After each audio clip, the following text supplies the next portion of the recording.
Hey, you guys, welcome to Regardless. I am so excited to have you here. Regardless is the go-to hub for tips and tools to keep you going, babe, reminding you that you've got this. I'm so excited Me too. that you're on Regardless. Me too. Finally. Dude, Yeah. crazy. Talk to you about it. And we're making it happen. And I'm really happy that I've waited to have this conversation like in studio because I think like the world deserves like to first of all like see your face and your expressions, and also for us to have kind of the conversation that we're going to have. I think it's really important for us to be in person together and just like embrace it. Yeah, me too. Yay. Do it. Let's do it. Everyone, I'm so excited to introduce you all to Alyssa Lynch. I was just saying this to her, but you are truly a jack of all trades. I mean, you started off as an actress, singer, dancer. We have so many things in common. And then now to what you're doing, you are freaking killing the space in terms of health, wellness, lifestyle, beauty, influencing so many audiences, primarily women, I would say, and beyond. But you are seriously the epitome of amazing influencing. So you're doing it. Wow. Gosh, I need to like record you saying that and play it for myself every morning just for a little like, pump up. But you can call me. Okay. Text me. Perfect. Well, thank you for that. Seriously. Always my love. And it's been really interesting. Like, I think we had a coffee Yeah. before recording this together, and it's always cool to see like how much us as women like have in common, like especially when we look at like our diversity and challenges. And I think the one thing that we did have in common is kind of our journey with body image. And I'm super excited to sit down with you today and kind of like look behind the curtain with you for like who you are and really like your mission with being vulnerable and social. Because I have to say, like, I think as a 26-year-old, like consuming your content for so many years, I see this freaking gorgeous, like perfect, glowing woman that I aspire to be. But I have to say, like, what makes you so unique is really your vulnerability online when it comes to your journey with body image. And like, thank you for that. Because I know from my experience, like, I had an eating disorder for several years, and that voice is like still with me. And it means a lot when I find influencers who are like, this is what is freaking going on. And like, this is the real shit. So I just want to start off with that and just thank you for always being real.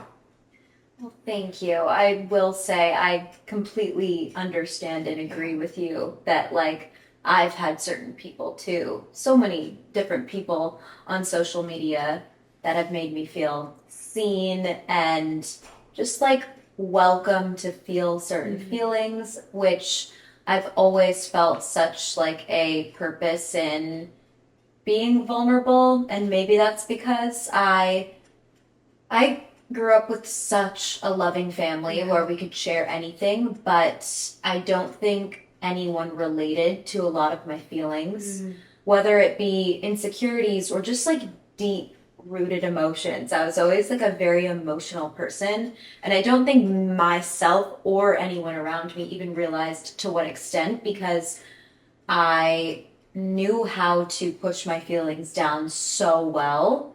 I didn't even know I was doing it, and I seemed fine and I felt fine. So I never really realized until I got older, and I was like, oh, that's why I was like writing songs in my room at night and like trying, like I was always so infatuated by therapy, but nobody in my town did that. Or if you did, it was because like you were severely depressed, and I didn't relate to being severely depressed. I was a pretty happy kid. So I feel like growing up and meeting people that blew me away with their vulnerability, as well as just their experiences that made me feel so seen. It was like this like high that I had never experienced before. And this sense of like, okay, like I fit in somewhere, which made me just want to share it with other people so that they could hopefully feel that way as well. Yeah. So where did you grow up to where like this wasn't a thing? I grew up in Langley, British Columbia, Canada. So it's like a suburb an hour outside of Vancouver. It's probably a lot more, open and welcome to therapy and stuff now. Yeah. I feel like everywhere is today Thank versus when we were really young. Not to age myself too much, but but yeah, like it's definitely still far behind. Like no one in my family has ever done therapy or anything like that. So It's crazy when you think about that, because like thinking about my experience, like my mom is a therapist. yeah, wow. I remember you saying that, and I was just like, Isn't this that makes insane? sense. So like for me, like I grew up with like having access to resources and conversations around like emotions and like what is going on and talking about it. And still, like, if we like kind of take a zoom back, like you can have all of those things in place, but just being like exposed to media, social, movies, TV, like being a girl, it's so fucking hard. Yeah. Like regardless of where you're living or how you grow up. Yeah. And how did you like, was there one moment in time where you started to feel like a lot of the pressures of just being a woman and being accepted or like fitting those ideal beauty standards? Like when did that start to become really real for you?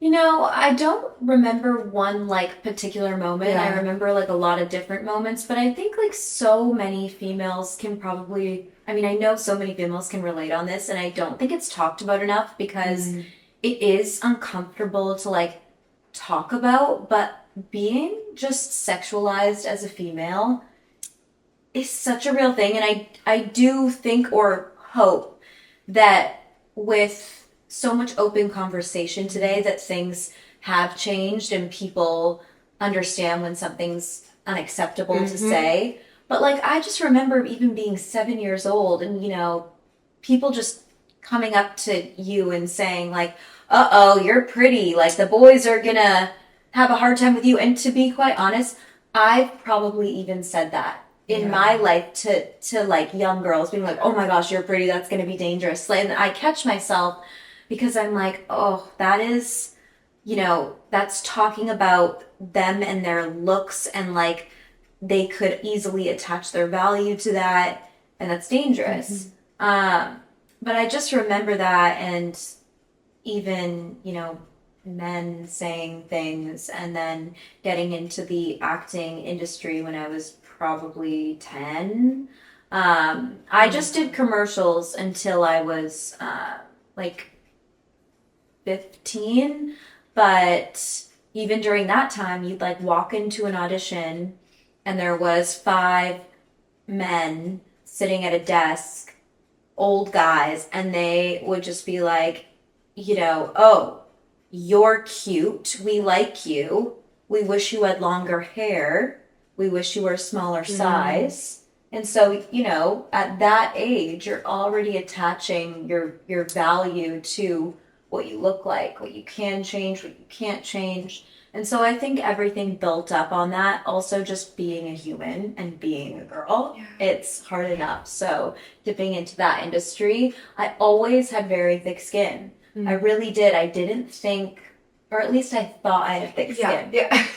I was like, yeah, none of this stuff like phases me. I remember being, how old was I? Maybe 16, and going into, my acting agent wanted me to talk to a modeling agent, and I went into one of like the biggest modeling agencies in Vancouver, and I had an interview with them, and my mom was with me. Maybe I was a little younger then, maybe 14, but they said, you would be perfect. Do you think you could lose 25 pounds? Fuck. Okay. Which, like, 25 pounds, let me just tell you, that was unnecessary. Any number is unnecessary, but like 25? That's scary. I was a bit, I was like just hitting puberty. Yeah. So like had a little extra of course. on me. But I remember too thinking to myself, oh my gosh, I can take this information, but my poor mom. That's gotta be so uncomfortable for her. I was almost just embarrassed to be with my mom, and I was like, I wish that I was by myself because I could take this information no problem. Wow. Yeah, but no, it definitely affected me. I mean, obviously. Not off. Considering Alyssa. what I've shared, Yeah. though, what I've been open about, obviously the accumulation of certain Mm. comments and standards and just pressures that I've heard from other people and just put on myself, they obviously did affect me, but it's okay because, made us who we are today. Yeah. Yeah. Oh my gosh, thank you for sharing. It's pretty insane, like how one comment, Yeah. like good or bad, can be the catalyst to so many internal issues. And it's really interesting. Like I remember over coffee we were talking about this, but for me personally, when I started, I mean, just like me throughout high school, like I would eat whatever the fuck I wanted. Like I Yeah. remember like going to dance class and we had like a 15-minute break and I would just be eating like bowls of like goldfish and like yeah. Cheez-Its. Yeah. Like did not give a flying fuck about what I was consuming. And I was like happy. Yeah. And I was glowing and I, weighed probably like 20 more pounds than I did now. But then I went to college and I had my tonsils removed and that was like, bam, I lost 15 pounds from that. Went back to school, started getting so much attention from losing all this weight. And what happened there, which was really scary, which you briefly touched on, was like getting so confused on like my worth and my weight, the way I looked, started to become absolutely 100% correlated to like my worth as a woman. And that's where it got really muddy, really scary for me. And that's when I like started to slip. And it's really interesting because when I think about the comments that I think fed that, it was more of like the compliments and the good attention.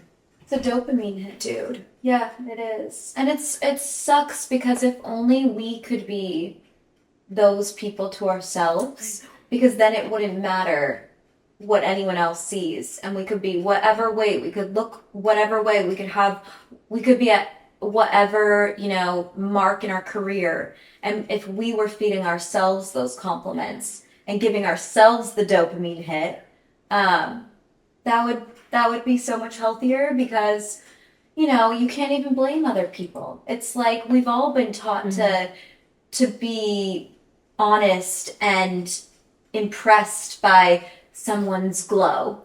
Yeah. Sometimes the glow is a smaller size, and I don't even think some people mean it like that. They're just like, whoa, No, yeah. you look good. And I've even said that before, so I don't even get upset when like people are feeding that like demon inside of me.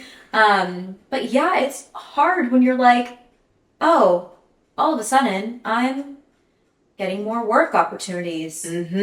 More people want to be my friend.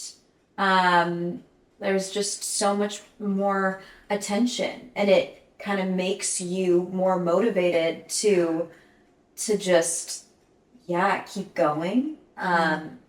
It is hard. I have a question for you. Yeah. Like having your own journey with your relationship to your body and food. What does that look like with like being an influencer? Because I think first of all, this is such a hard journey to experience without social, just operating the world. But I think with like having a voice and being so vulnerable and vocal and like showcasing your life on Instagram, like how has that affected like your journey and maybe even like your healing process? It's a really long question. No, I think it's actually been, and some people could look at it and think that it makes it more difficult, which may be certain circumstances just due to like the level of vanity that goes along with my job. That makes it hard. That makes me feel more pressure to continue to look a certain way. However, sharing my story and being open about it has made me hold myself accountable. It's like I cannot be saying, and I have caught myself where I'm, like those like what I eat in a day or something, right? Which like I have my thoughts about that. And I think that... Can you tell us? Yeah. Okay, love it. I actually think they're great. Okay. One of my best friends, Sana, she creates them all the time. And I love watching them. She's so creative in the kitchen. She will have different times where she's going through different goals. Like, I want to increase my protein. So this week, I'm going to show you all the recipes I did to increase the protein. The title might be What I Eat in a Day as a Model, which is a little like, but also it's a freaking business. We got to catch people's eyes sometimes. And you have to just like respect that. I do think our world is so incredibly sensitive today that it is scary to even know what to do without offending anybody. And I think everyone needs to take a second when they see something online and they're triggered by it and ask themselves, why am I triggered by this? Because the reason I'm triggered by this is not their problem, it's mine. And I do also think there is a level of the What I Eat in a Day videos that are, and I'm probably a victim of this. So someone's going to see this clip and then search back and be like, you're a hypocrite, which I'm here to say I've grown. But with the body checking and the minimal amount of nutrients and calories, and you're just like, don't promote this to all the young people. So I just think that it's like, you can really, if you have good common sense, you can see where someone's intentions are coming from. And if you look at someone like my friend Sana's, you're like, oh, this is her trying to teach someone something about nutrition or just share some cool foods that she's eating. She loves to be in the kitchen. She loves showing that. So I go back and forth on that. Because sometimes I want to share, I just ate such awesome food this week. I just want to share that. Totally. But like I was saying, I think that sharing my journey, workouts, lifestyle, food, it's held me accountable because I actually am so uncomfortable with being not genuine. I can't even lie to myself. It keeps me up at night, Wow. So that's amazing. And I think that's also so beautiful and unique to you, because I know a lot of people that that isn't the case. And for you to open up about that is incredible. And I think that's why you are so authentic online, and I can feel that because you're being so true to yourself. It's pretty amazing. I go through waves. It's hard. Today I feel like vulnerability is almost, and I'd love to hear your thoughts on this because I almost feel like with social media, vulnerability and sharing real deep emotional thoughts was really great and people were receiving it really well, and all of a sudden now it's almost cringy and people are like, just shut up, I want to know where your lip gloss is from. And it's not that deep. It's not that deep. Let's just be messy and where'd you go out to drink last night? And I have a hangover. And that's the type of thing that people, and maybe this is just my TikTok algorithm or something, but I have a hard time with, being vulnerable and thinking it's just cringy. Dude, this is hard. I mean, we're putting ourselves out there to the world. Honestly, this is why I hate trends, because they're gonna be in, they're gonna be out, they're gonna be relevant, they're so not gonna hit at sometimes. And I think what it is doing you regardless. Exactly. Honestly, fuck it. If you don't want to hear from me, then don't follow me. Totally. But so much easier said than done. And especially when it's your career too. Because you're I actually need to, and I don't think people talk about this enough, but every single person on social media, even if you think they just pick up the phone and press play, there is a level of strategy to everything. And we all, at people who do this as a career, we need to stay on top of what people want to see and how to converse with our audience and who our audience is and who we want to align ourselves with. And it's confusing because you also want to be so true to yourself and you want to express yourself in the way you want to express yourself with, but matching them all together can be just tricky. It is really tricky and it is exhausting. And I think it's like a process and a journey. Yeah. And the only way we're going to find out is like failing. Exactly. And like posting the wrong thing, right?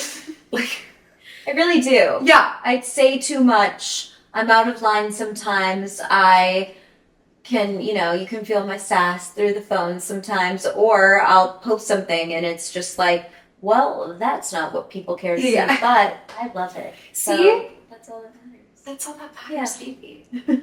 Okay, I want to touch on something because when we got coffee, I was really shocked. Not shocked, but it was super cool learning about your history being a vegan. Yeah. And I think this goes hand in hand with really like how we operate on social. Yeah. Because I even have a lot of girlfriends who, you know, they branded themselves online as being like plant-based or vegan or gluten-free. Yeah. And like, that's amazing and great. But like also we're such dynamic beings. And as women, like that's constantly evolving and changing as we mature and grow.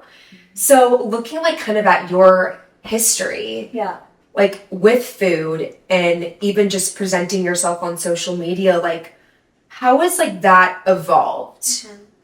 It's so funny because I almost feel like it sounds like we were all part of a cult or something. Honestly, like now getting out of the vegan world. It truly was like it consumed my whole brain. I like would ride or die for that diet. Wow. Like I was like, this is my identity. Calling. Yeah. And to be honest, I don't have any regrets. It was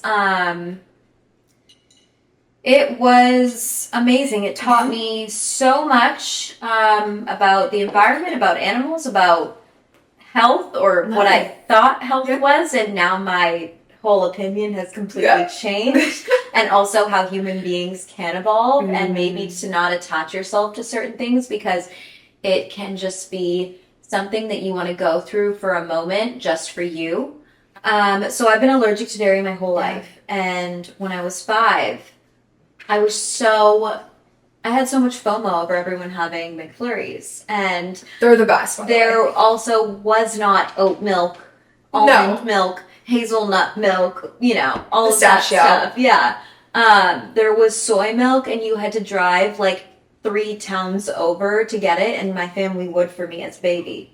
And then when I was 5, I was like, I don't care, I'm gonna give it a go. And I would eat dairy and just be so ill all the time. Hives all over, stomach, you know, in mess. I don't even have to get into those details, but just like really ill. And I think I almost like tricked my body into thinking that like I was immune to it or I wasn't as affected by it. I'd still get sick, but it wouldn't be like as terrible.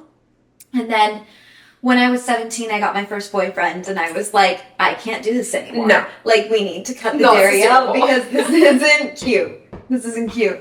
So I had a trip to LA because I would go there I would come to LA often for acting jobs, certain like auditions and walkthroughs and whatnot. And so I came out here and I went to a vegan restaurant and I was so weirded out. I was like, what do you mean the cream cheese is made from a nut? Yeah. I don't get it. Yeah. You know, I was like, what is it? Gracias Madre? It was sage. Oh, I've never even been to that. Really? No. So they just actually, they're not vegan anymore. They're just sustainable, like farm to table. Oh, so they love got that.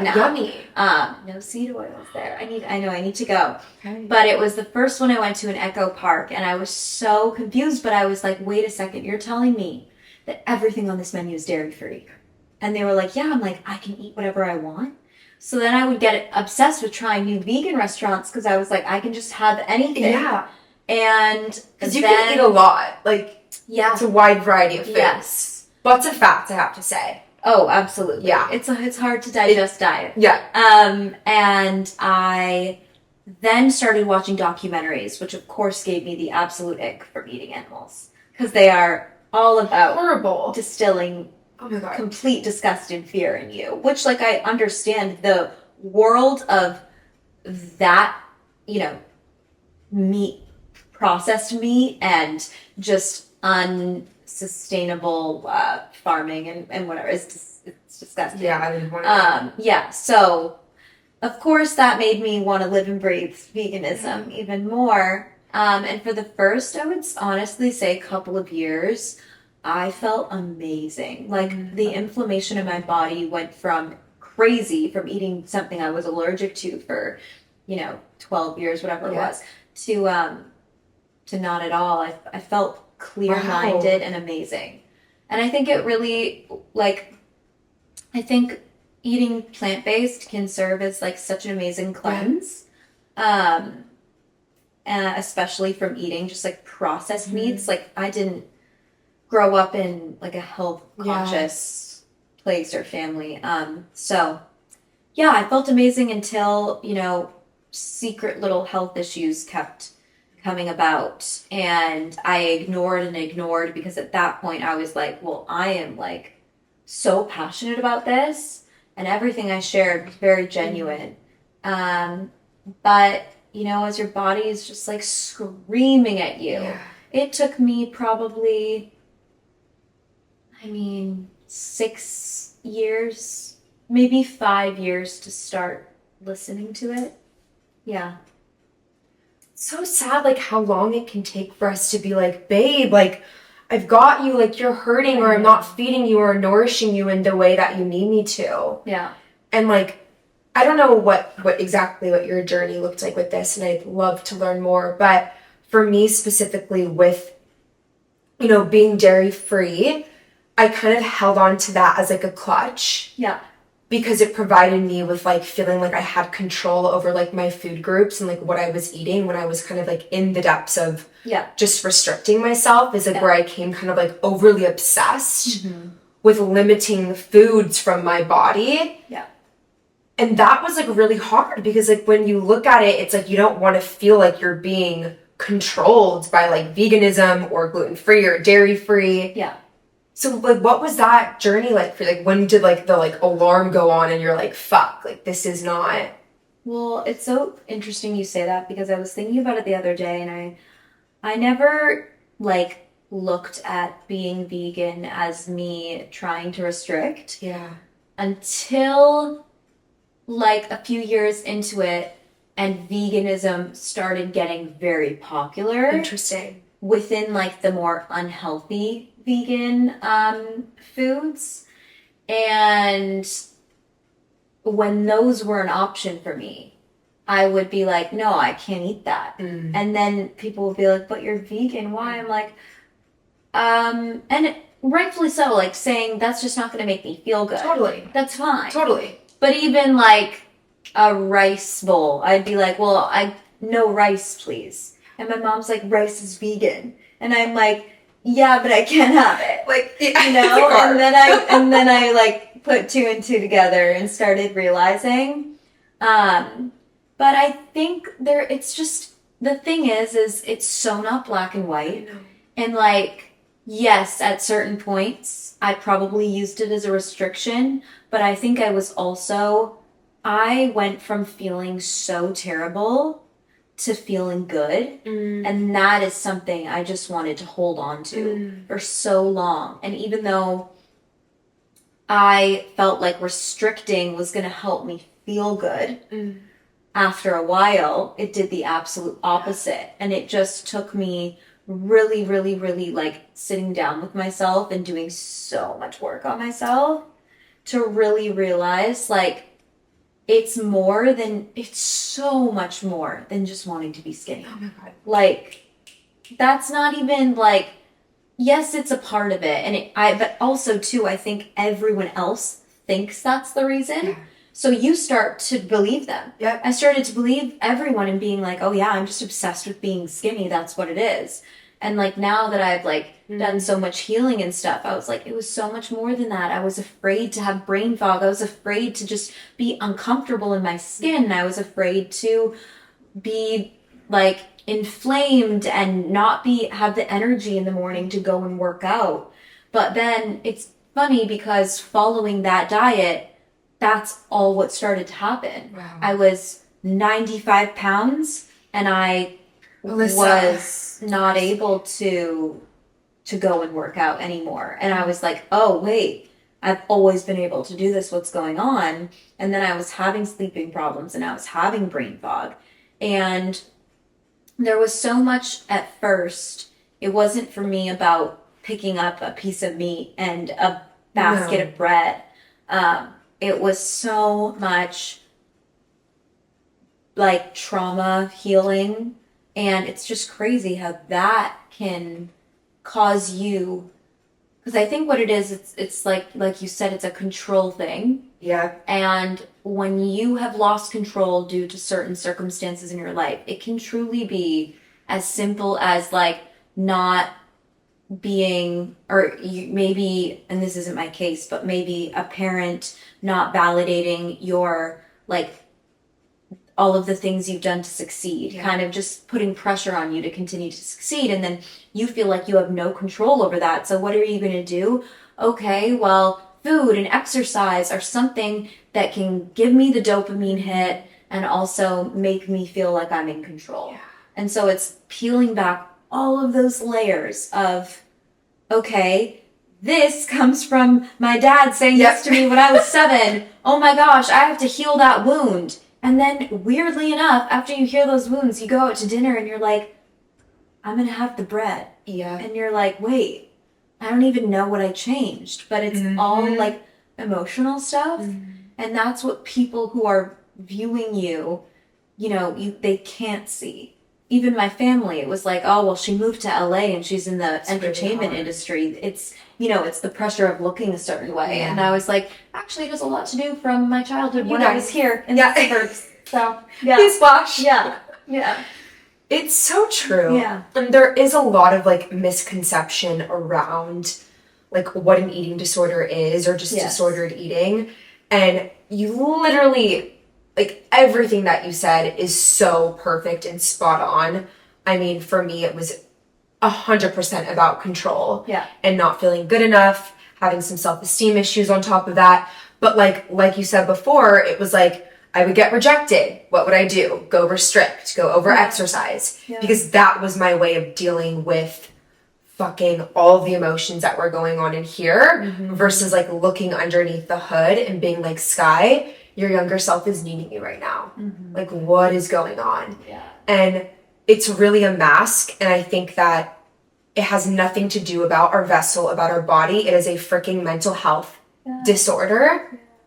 And I want to ask you something that I really wish I was able to hear when I was like 24, 23, 22 in college.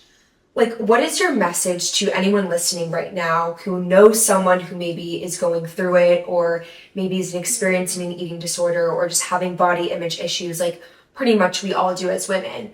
But what is it that like you have to say to them for like how they can best support their friends who are maybe experiencing that right now? Yeah. So I think it's really tough. However, I do have one friend that was there for me throughout most of it. And I think what made me feel so safe during that time with her is there was no judgment and like at all. She always like acted like she totally understood, but I don't think she really did. And she was, the thing I loved about her is that I love about her is she is so unapologetically herself. So she doesn't care if I'm not eating. Yeah. She's gonna eat. She, like, you know, she was almost setting an example for me and being like just an encourager just by doing her.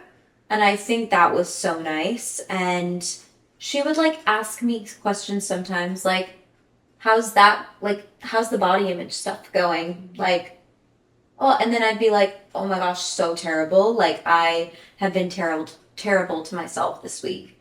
And she's like, well, I love you. And, you know, next week's a new week. And like, it would just be so simple.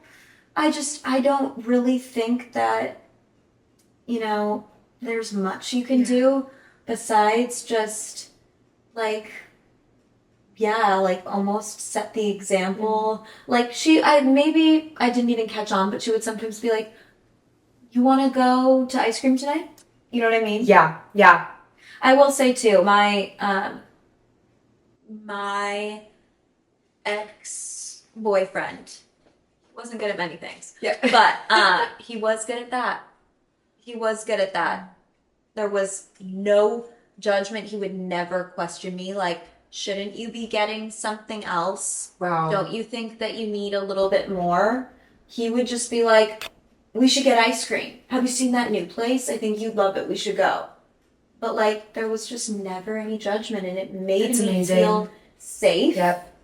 Because I almost feel like when you're in that state and people are putting pressure or kind of showing disappointment, which I understand, right? Like my mom would look at me and she's like, my daughter is 95 pounds. Yeah. And so she would just be like, honey, you know, when my mom would be scared, which I totally understand. I would be the exact same way. But it almost just makes you frustrated that there's no understanding. And almost, for me, it like set me even more strict in my ways. Absolutely. Yeah. I mean, I really do think there's like a dark side in like eating disorder land for both. Yeah. I think compliments or even people being worried about you and you're really treading on like, what is it called? Like what is that word called again? You're treading on lightly. Yeah. Yeah. Because it's, you either say like whatever you say is going to impact the person. Mm-hmm. And so I think like how your friend handled it is so beautiful. Yeah. That was lovely. Yeah. What would you tell, like if you were able to go back to your younger self? And like even moments, like, I mean, we're not perfect. Like I think when you have an eating disorder or disordered eating, like that voice, it's kind of always with you. And I think the healing process is just like a matter of that voice becoming quieter. Yeah. Like I don't think it really ever goes away. Yeah. But like what is your like healing process looked like with that? Well, I think what I've really been realizing in the last couple of years doing like the deep work is how much trying to please other people has like seriously affected me, continues to this day. And I work really hard, but like I think there was a level to the even eating disorder of trying to get super small to look a certain way to please other people or to succeed, right? As well as just really, really, really like hold on to other people's emotions from a very young age. You're an empath.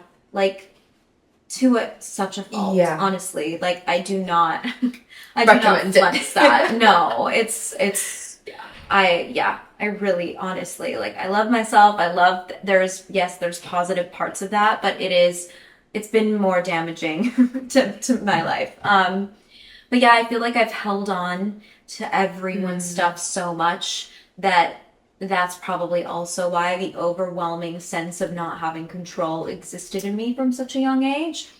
And so I would just tell my younger self that, you are not responsible for anyone else's feelings. I would really, really, really make that super clear because I tell myself that to this day every day.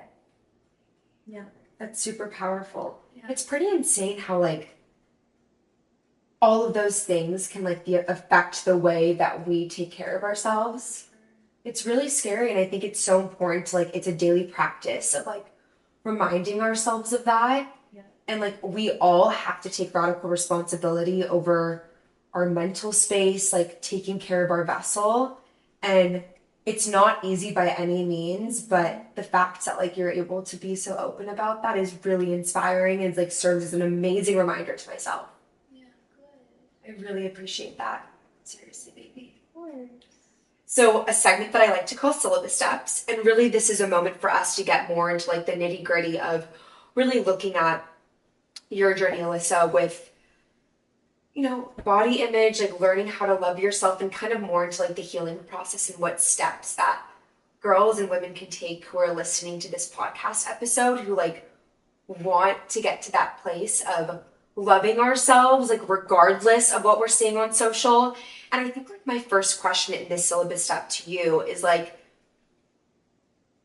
let's say like I think as women we can have good days, we can have bad days, we can have fat days, like all of it. Yeah. Like, what are the steps that you take to take care of yourself? Like, when those emotions or when those voices come up for you? Number one more recent thing is breath work. I am such a like somatic emotion holder, like, which I mean, like, my anxiety lives in my body, not my mind.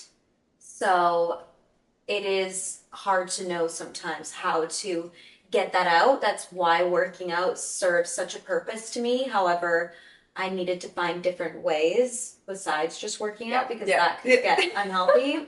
So breath work is something that has like truly been amazing for me. And then a book called The Artist Way has just changed my life truly, and I take my dear time reading it, but like I'm not done whatsoever. But it always, every time I go back to it, it brings me back to myself. Wow. Yeah, it really does. Who's the author? Oh my gosh. It's okay. Yeah, I'm Just send me the link facing right now, but it's a homework book. So it is for you to find your creative self again. So you have to take yourself on an artist date once a week. You by yourself, no one else involved. You there's random things like this week I have to make a collage of a bunch of different things, and I have to sit and listen to an album for 20 minutes and see what comes up and then write it down. And then every morning you do your morning pages, which is just pretty much like jotting down whatever comes to mind for 3 pages. Yeah, okay, I'm getting this. It's amazing. Yeah, I'll send you. And do you like start your days with this, like when you're feeling maybe not home or like feeling good? Yeah, so I kind of alleviated the like pressure to have a morning routine that looks the same every morning. In quarantine, it served me such a purpose because I was bored. Yeah. What else to do but like have routine? Yeah.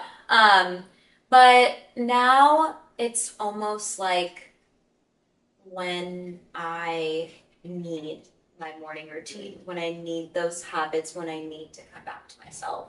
I sit in front of my red light, I do my open breath work, and I write my morning pages. I oil my body up and like do the lymphatic situation. And then I get outside and I get sun and I go on a walk. And like, your non-negotiables. Yeah. So important. Yeah. Yeah, I have to say like knowing like the 3 things that I can do for myself when I'm like just needing it. Yeah. Or just to love myself. Mine is for sure like getting outside, walking, being in the sun, calling my mom. Yeah, me too. So bad. I feel so horrible. It's so bad. Like I call her. I know, but like it's almost crazy. Like there's days that like go by where like I'm talking to my mom like 5 times per day. Yeah. But like that is my non-negotiable. Yeah, and I think like journaling and breathing. Yeah. Breath work has been game-changing for me as well. And it's almost like a high that you get. And then you realize that like all of the other bullshit doesn't even fucking matter. Quick question for you, because I'm just interested. Do you ever have moments like where you're scrolling on social media and you're just like, it's triggering for me? Gosh, I'm so bad lately with social media. Yeah. I'm a scroller It's lately. bad. I was not. I was so late to the scrolling train. Like everyone was like, "Have you seen that thing on TikTok? TikTok this, TikTok that." And I was like, I never open TikTok. Like it's just not something that I even open. Now Oh it's my like, gosh. Yeah, now I'll like sometimes pull over and I'll be like scrolling and I'm like, what am I doing? What am I doing? No, so bad. Yeah, like there's so much work that needs to be done. no, but like we're human. Yeah. And we go through eras, like even just with this entire topic of just with our bodies, like it's okay. I think one of the main things you can do for yourself is just be like, I'm not having a great body day today. Yeah. And like accept that and love yourself through it. And maybe just like don't open up the app. Yeah. Yes. Oh my gosh. I need to do like a digital detox situation very soon. Because yeah, it's also there's so many just beautiful people with beautiful lives, and what's really been hard for me, I think, is I mean comparison in general, but for me it's with relationships. That's hard. Huge. That's hard. That's a great freaking episode topic. Yeah, like I look at certain relationships and I think that I know exactly the way they are because of the way that they Portray themselves on social media, and then I project my, frustrations with my own relationships not being perfect onto the other person, and I really do realize that. Yeah. That's hard. It is hard. Every type of relationship. Yeah. Especially the romantic ones. Yeah. Well, thank you. Like that's the catalyst to the next episode topic. Perfect. Part 2. Part 2. Alyssa, you're amazing. Like incredible. I have one little game for you at the end to like just bang us out. So fill in the blank. Okay. Regardless of blank, I am blank.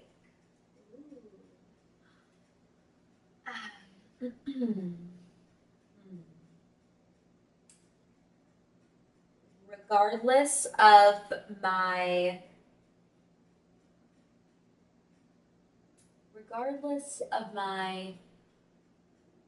struggles, I am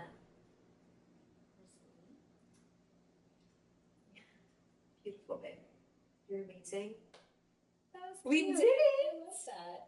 I love that. I'm gonna put that on a sticky note on my mirror.